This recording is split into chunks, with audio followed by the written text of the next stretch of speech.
रत्नागिरीच्या लहानशा गावात शंभू राहायचा. तसा तर शंभू एक साधारण माणूस होता जो एका ढाब्यावर काम करायचा.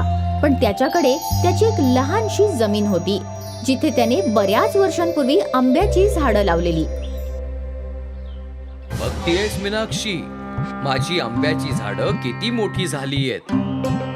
पण अजून या झाडांवर आंबे का लागले नाहीत? खूप लवकरच येतील आणि आपलं आयुष्य बदलून जाईल. आशा करते की हे सगळं लवकरच व्हावं. मीनाक्षी आणि शंभू एकत्र त्यांच्या आंब्याच्या झाडांची चांगल्या प्रकारे काळजी घ्यायचे. रोज सकाळी सगळ्या झाडांना पाणी घातल्यावरच शंभू आपल्या नोकरीवर जायचा. आज पुन्हा तू लेट आलाय शंभू. माफ करा मालक, पुन्हा असं होणार नाही. माझ्या एका झाडाला कीड लागली होती. मी औषधांची फवारणी करत होतो. ठीक आहे, एवढी वर्ष तू झाडांची निगा राखली आहेस. देवालाच माहित आहे त्याला पीक कधी येणार आहे. येणार मालक, नक्की येणार. त्याच दिवशी शंभूला त्याचा पगार मिळाला 10,000 रुपये. तो सगळे पैसे घेऊन बाजूच्या दुकानात गेला. हे घ्या भाऊ, तुमचे 500 रुपये जे मी मागच्या आठवड्यात घेतले होते. अनेक अनेक आभार. तिथून तो किराण्याच्या दुकानावर गेला. आलास भाऊ, मी विचारच करत होतो की अजून तू का नाही आलास. असो, तुमच्या घराचं सगळं राशन मी आधीच बांधून ठेवलंय. खूप चांगलं केलं. किती हिशोब झालाय भाऊ? 2040 रुपये. हे घ्या. मग शंभू दूधवाल्याच्या दुकानावर गेला. हे घ्या भाऊ, तुमचे 1000 रुपये. आता जुना हिशोब संपला, नवीन हिशोब सुरू. हो ठीक आहे. सगळ्यांचे पैसे देऊन जेव्हा तो घरी पोहोचला, तुमचीच वाट बघत होते.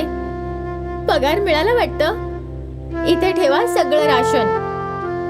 मिळाला आणि 3540 रुपये देऊनही टाकले. म्हणजे आता फक्त 6460 रुपये राहिलेत. हो, पण त्यातले 3000 रुपये मला शेतासाठी लागतील. वीज, मोटर, पाण्याचं बिल इत्यादी इत्यादी.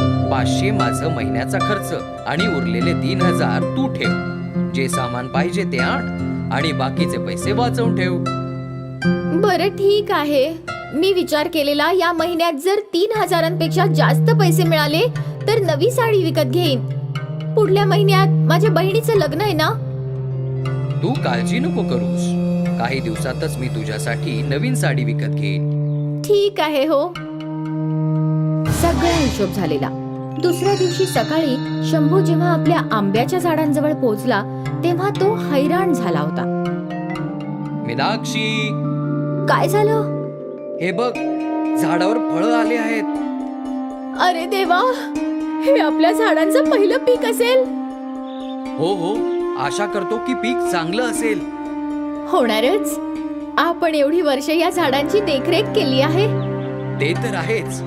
शंभू आणि मीनाक्षी उत्साहित होते. त्यांची वर्षांची मेहनत आता रंग दाखवत होती. एका महिन्यात सगळ्या झाडांवर आंबे आले. किती सारे आंबे आहेत ना. हो, आता आपल्याला यांची चांगल्या प्रकारे देखरेख करावी लागेल. तेव्हाच तर आपल्याला चांगला भाव मिळेल. हो नक्कीच. तेव्हापासून शंभू आणि मीनाक्षी आपला जास्तीत जास्त वेळ त्यांच्या आंब्याच्या बागेत घालवायचे. एकाही आंब्याला कीड लागली तर त्याला लगेच तोडून टाकायचे. साधारण 3 महिन्यांनी आंबे पिकू लागले. शंभूने एक आंबा तोडला आणि तो खाल्ला. हे आंबे तर फारच रसाळ आहेत मीनाक्षी. तू पण खा. हो हो. मीनाक्षीनेही आंबा चाखला. लोक बरोबर बोलतात, संयमाचं फळ गोड असतंच. आता सगळे आंबे तोडावे लागतील. ठीक आहे. शंभूने आपल्या नोकरीवरून काही दिवसांची सुट्टी घेतली आणि दोघे पती पत्नी मिळून आंबे गोळा करू लागले. 3 दिवसातच आंब्यांचा मोठासा ढीग तयार झाला. विचार नव्हता केला की एवढे आंबे लागतील आपल्या झाडांवर. देव जेव्हा देतो छप्पर फाडून देतो. तेवढ्यात एक आंब्याचा व्यापारी बाहेरून जात होता. त्याचं लक्ष ताज्या आंब्यांवर पडलं. अरे शंभू भाऊ, सगळे आंबे विकायचेत का? हो स्वामी भाऊ. स्वामीने एक आंबा चाखला. वा, एक नंबर. फारच गोड आहेत आणि आकारानेही मोठे आहेत. काय दाम घेणार आहे या सगळ्यांचा? हे माझं पहिलं पीक आहे. तुम्हीच काय ते सांगा ना मला. पीक तर फारच छान आहे. मी या सगळ्या आंब्यांचे तुला 3 लाख रुपये देऊ शकतो. 3 लाख? सौदा मंजूर असेल तर बोल. हो, मंजूर आहे. आणि हो, पुढच्या वर्षीही मलाच विक. हो, नक्की नक्की. मी पैसे आणि माणसं घेऊन येतो. ठीक आहे. स्वामी पैसे आणायला निघून गेला आणि मीनाक्षी आणि शंभू बोलू लागले. देवाची कृपा आहे आपल्यावर. 3 लाख? बापरे. कृपा तर आहेच, पण आपली अनेक वर्षांची मेहनतही आहे मीनाक्षी. हो, हे मेहनतीचंच फळ तर आहे. ते दोघे स्वामी परत येण्याची वाट बघत होते. काही वेळाने स्वामी टेम्पो, काही माणसं आणि पैसे घेऊन परत आला. हे घे शंभू, तुझे पैसे. खूप खूप आभार. शंभूने पहिल्यांदाच एवढे पैसे पाहिलेले. स्वामीची माणसं आंबे टेम्पोत भरू लागली. सगळं झाल्यावर शंभू आणि मीनाक्षी घरी पोचले. एवढ्या पैशांचं आपण काय करणार? 1 लाख बँकेत FD ठेवूया. 1 लाखाचे तुझ्यासाठी दागिने बनवूया आणि 1 लाख पुढच्या वर्षासाठी वाचवूया. 1 लाखाचे दागिने? हो, आयुष्यभरात मी तुला दिलंच काय आहे या मंगळसूत्राशिवाय. चल, आता दागिने घेऊया. आता? हो, आता. मीनाक्षी आणि शंभू दागिन्यांच्या दुकानावर पोहोचले. राम राम किमजी भाई. राम राम. बोला शंभू भाई, काय दाखवू? वहिनींसाठी कानातल्या कुड्या की अंगठी? तुम्ही कानातल्या कुड्याही दाखवा, अंगठीही आणि एक हार सुद्धा. ठीक आहे भाई. खिमजी भाईंनी आधी कुड्या दाखवल्या. मीनाक्षीने एक कुडी पसंत केली. मग अंगठ्या दाखवल्या. मीनाक्षीने एक अंगठीही पसंत केली. मग खिमजी भाईंनी हार दाखवले. मीनाक्षीने एक हारही पसंत केला. हे सगळं मिळून 70,000 रुपये झाले शंभू भाऊ. बस, एक काम करा, तुम्ही पाटल्या सुद्धा दाखवा. ठीक आहे. खिमजी भाईंनी पाटल्या दाखवल्या. मीनाक्षीला एक पाटल्यांची जोडीही पसंत पडली. या सगळ्यांचे मिळून 1,10,000 झाले शंभू. ठीक आहे. शंभूने आपल्या झोळीतून पैसे काढले आणि खिमजी भाईंना दिले. अरे वा भाऊ, एवढे सारे पैसे आणि तेही रोकड. एखादा खजिना मिळालाय का? असं समजा. खिमजी भाईंनी सगळे दागिने मीनाक्षीला दिले आणि ते तिथून निघून गेले. शंभू जाताच खिमजी भाईंनी ही गोष्ट दुसऱ्या दुकानदारांना सांगितली. तो शंभू माझ्या दुकानातून 1,10,000चे दागिने घेऊन गेलाय. कदाचित त्याला कुठला खजिना सापडलाय. अरे बापरे. आणि ही गोष्ट आगीसारखी पसरली. सगळे गावकरी मिळून सरपंचाकडे गेले. नक्कीच शंभूला खजिना सापडलाय. त्याने 1,10,000चे दागिने विकत घेतले. बापरे, तो धाब्यावर काम करणारा शंभू ना. जर त्याला खजिना सापडलाय तर त्यावर सगळ्या गावाचा हक्क आहे. आपल्याला त्याच्याकडून आपला हक्क मागितलाच पाहिजे. हो हो, चला. सरपंचांसोबत सगळे गावकरी शंभूच्या घरी पोहोचले. तुम्ही सगळे एकत्र? काय झालंय? आम्ही ऐकले तुला खजिना सापडलाय. त्या खजिन्यावर गावकऱ्यांचाही अधिकार आहे. मला खजिना नाही सापडला. मग एवढे पैसे तुझ्याकडे आले कसे? ते यावर्षी माझ्या आंब्याच्या झाडांना पहिलं पीक आलं होतं. 3 लाख रुपयात स्वामी भाऊंनी तर विकत घेतलंय. खोटारड्या, तो कंजूस स्वामी तुला एका पिकाचे 3 लाख देणार? काहीही. विश्वास नसेल तर त्यांच्याकडे चला. सगळे गावकरी स्वामी व्यापाऱ्याच्या गोदामात पोहोचले. स्वामी भाऊ, यांना सांगा की तुम्ही माझ्या आंब्यांचा मला 3 लाख रुपये दिलेत. हो हो, दिलेत. यांना वाटतंय की मला कोणता खजिना सापडलाय आणि मला हिस्सा मागतायत. थू थू थू, किती नीच दर्जाचे आहात तुम्ही लोक. या बिचाऱ्याने एवढी वर्ष आपल्या आंब्याच्या झाडांवर मेहनत घेतलीये आणि आता कुठे त्याच्या झाडांवर पीक आलंय. ही त्याच्या मेहनतीची कमाई आहे आणि तुम्ही लोक त्याच्याकडे हिस्सा मागताय. तुम्हा सगळ्यांना तर लाज वाटली पाहिजे. स्वामी व्यापाऱ्याने सगळ्या गावकऱ्यांना चांगलं सुनावलं आणि सगळ्यांच्या माना लाजेने खाली गेल्या. खिमजीभाईंना खटकलं की शंभूकडे 1,10,000 रुपये होते. तर ही गोष्ट आपल्याला शिकवते की लोकांना दुसऱ्यांचं भलं होताना पाहवत नाही. फारच स्वार्थी होत चालली आहे ही दुनिया. केशव आणि गंगाच्या लग्नाला 6 वर्ष झाली होती, पण अजूनही त्या दोघांचं पटत नव्हतं. त्याचं कारण होतं केशवचं दारू पिणं. केशव रोज दारूच्या नशेत धडपडत घरी यायचा. अगं गंगा, लवकर जेवायला दे.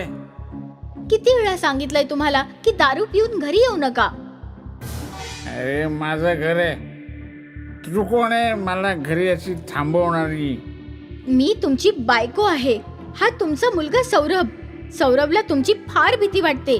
कमीत कमी याच्यासाठी तरी दारू पिणं बंद करा. हा माझा मुलगा आहे, हा थोडीने मला घाबरणार आहे. तू काही पण मूर्खासारखं बोलत असते. सौरभ, अरे सौरभ. सौरभ आपल्या वडिलांना घाबरून आतल्या खोलीत पळून जातो. तू ना माझ्या मुलाला घाबरट म्हणून ठेवलंयस. आणि दारूच्या नशेत केशव गंगाला मारायला लागला. आह! आह! आह! हे सगळं रोजच झालं होतं. केशव रोज दारू पिऊन यायचा आणि नशेत बायकोला मारायचा. केशवचा मुलगा सौरभ त्याला फार घाबरायचा. तो नेहमी कुठल्या तरी कोपऱ्यात लपून बसायचा.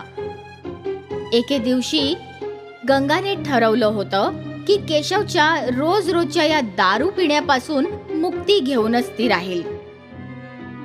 म्हणूनच गंगाने तिचे वडील मधुकरला घरी बोलवलं होतं. बाबा, आता हे रोजच झालं आहे. हे भरपूर दारू पिऊन येतात आणि मला मारतात. आता सौरभही त्यांना घाबरायला लागला आहे. तू काळजी करू नकोस, मी जावयांशी आज बोलून घेतो. ते दोघे केशवच्या येण्याची वाट पाहू लागले. काही वेळाने केशव आला, पण तो नेहमीप्रमाणे नशेत होता. अगं गंगा, अरे सासरे बुवा, तुम्ही कधी आलात? गंगा, तुझ्या बाबांचा व्यवस्थित काळजी घे. त्यांना चांगलं चांगलं खायला दे, प्यायला दे. मी काही जेवायला खायला आलो नाही जावई बापू, पण तुमच्यावर थोडंसं बोलायचं होतं. माझ्यावर बोलायचे? कशाच्या बाबतीत? तुमची दररोजची दारू पिण्याच्या बाबतीत. जावई बापू, तुम्ही समजदार आहात. तुम्हाला तर माहितीच असेल, या दारूच्या व्यसनामुळे तुमच्या परिवारातलं सगळं वातावरण बिघडवत चाललेलं आहे. तुमचा तर मुलगा सुद्धा तुम्हाला घाबरायला लागलाय. सासरे बुवा, हा माझा स्वतःचा मॅटर आहे. तुम्ही त्याच्यामध्ये नाखुपसाची गरज नाहीये. मी माझ्या मुलीसाठी आणि नातवासाठी तर एवढं तर नक्कीच बोलू शकतो. ती तुमची मुलगी होती, आता ती माझी बायको आहे. मी तिला जसं ठेवीन तसं तिला राहायला पाहिजे. जरी मी तिला मारलं कुठलं तरी त्या अवस्थेत राहायला पाहिजे. हे बघा जावई बापू, तुम्ही चुकीचं बोलताय. ती अजूनही माझी मुलगी आहे. मी तिला तुमच्यासोबत मार खायला नाही सोडू शकत. मग घेऊन जा तुमच्या मुलीला तुमच्या सोबत. मी पण बघतो तुम्ही किती दिवस तिला सांभाळता. चल बाळा, आता या माणसाबरोबर बोलणंच कठीण आहे. पण सौरभ, आई मी तुझ्या बरोबरच राहणार. हा, तू पण जाव स्वतःच्या आईचा पदर पकडून. चल गंगा, आता इथे राहून काहीच उपयोगाचं नाहीये. ठीक आहे. गंगा आणि सौरभ मधुकर बरोबर निघून गेले. मधुकर राव गावात राहत होते. त्यांची आंब्यांची बाग होती. आजोबा, एवढे सगळे आंबे? हे सगळे मीच खाईन. हो हो, खा ना. हे सगळं मी तुझ्यासाठीच तर लावलं आहे माझ्या बाळा. सौरभ आजोबांच्या घरी येऊन फार खुश होता, पण गंगा चिंतित होती. ती खर्चाबद्दल विचार करत होती. बाबा, मी इथे आले खरी, पण माझ्यामुळे तुमचा खर्च वाढेल. हे आंबे विकून कसं बसत तुमचंच चाललं होतं. आता आमच्या दोघांचाही भार तुमच्यावर आला आहे. आता सगळं कसं होईल? एवढा विचार नको करूस गंगा. तो देव बसलाय ना, तो नक्की तुझ्यासाठी काहीतरी रस्ता शोधेल. मी खुश आहे की तुला आता त्या दारुड्यासोबत राहावं नाही लागणार. देव सगळं काही व्यवस्थित करेल. ठीक आहे. गंगाने घरातलं सगळं काम सांभाळलं. मधुकर राव आता सगळा वेळ आपल्या नातवाशी बोलत आंब्याच्या बागेतच असायचे. आजोबा, ते झाड तुम्ही कधी लावलं होतं? ते झाड बहुतेक तुझी आई तुझ्या एवढी असेल ना तेव्हा लावलं होतं. बाप रे, आणि ते सगळ्यात मोठं? ते झाड मी नव्हतं लावलं बाळा. ते तर माझ्या बाबांनी लावलं होतं, माझ्याही जन्माच्या अगोदर. म्हणजे ते झाड तुमच्यापेक्षाही मोठं आहे. तेव्हा गंगा सगळ्यांसाठी चहा आणि नाश्ता घेऊन आली. आता तुम्ही दोघं थांबा आणि काहीतरी खाऊन घ्या. अगं गंगा, किती दिवस झाले तुझ्या हातची ती चटणी खाऊन झाली. बघ, कैऱ्या पण लागलेल्या आहेत. ती चटणी बनवली असतीस तर मजा आली असती. ठीक आहे बाबा, आज बनवते, संध्याकाळी घेऊन येईन. अरे वा. मधुकर आणि सौरभ चहा आणि नाश्ता करायला लागले. गंगा स्वयंपाक घरात आली आणि ती चटणी बनवायला लागली. काही वेळात चटणी तयार झाली. आता ही तयार आहे. गंगा चटणी घेऊन बागेत आली तेव्हा तिथे मधुकरचे 2 मित्रही होते. बाबा, चटणी बनवली आहे. अरे वा, या दोघांना पण दे ना. हो बाबा. गंगाने 2 कच्च्या कैऱ्या कापल्या आणि त्यांना चटणी लावली. तिने कैऱ्या सगळ्यांना दिल्या. कच्च्या कैऱ्या खाऊन, अरे वा, हे तर खूपच छान आहे. अगदी चटकदार. मी बोललो होतो ना, माझी गंगा अगदी स्वादिष्ट चटणी बनवते. ओ भाऊ, जर ही कच्च्या कैरीचं लोणचं बनवायला सुरुवात केली तर असंच्या असं संपून जाईल. सगळे वेडे होतील लोणचं खायला. हो बिलकुल. हे ऐकून गंगा विचारात पडली. तसंही मी खर्चाबद्दल विचार करतच होते. जर कच्च्या कैऱ्या विकून मला पैसे मिळाले तर आमच्या सगळ्या अडचणी दूर होतील. काय झालं गंगा? बाबा, मी विचार करत आहे की जसं काकांनी सांगितलं, कच्च्या कैऱ्यांचा व्यापारच करते. त्यातून काही कमाई तरी होईल.